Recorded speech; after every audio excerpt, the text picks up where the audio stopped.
Fisherman diaries ആണോ? അപ്പോൾ നമ്മൾ ഞണ്ട്, ചെമ്മീൻ, പിന്നെ ലോബ്സ്റ്ററൊക്കെ കഴിക്കുമ്പോൾ അലർജി ഉണ്ടാവുന്നുണ്ടെന്ന് കുറേ പേര് പറഞ്ഞു. അപ്പോൾ ഇത് കഴിക്കാണ്ടിരിക്കുകയാണ് ബെറ്റർ.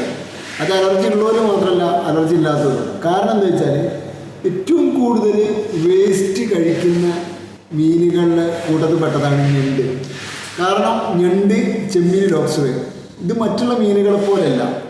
ഇവ കൂന്തളിനെ പോലെ ഒന്നുമല്ല. ഇവ എപ്പോഴും കടലായാലും പുഴയായാലും ഇനിയിപ്പോൾ വേറെ തോടായാലും ഇത് ഏറ്റവും വെള്ളത്തിൻ്റെ ഏറ്റവും അടിയിലാണ്. അതായത് വേസ്റ്റ് വന്ന് അടിയുന്ന ഭാഗം. വെള്ളത്തിൽ വേസ്റ്റ് അങ്ങനെയാണല്ലോ, കലങ്ങി അവസാനം അടിയിലാണുള്ള അടിയാണ്.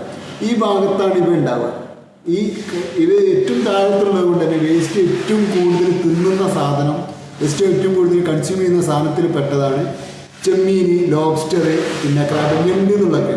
അതുകൊണ്ടാണ് ഈ അലർജി ഉണ്ടാകുന്നത്. സംഗതി ഡോളർ എന്നല്ല, നാട്ടിൽ പൈസ ആണെങ്കിലും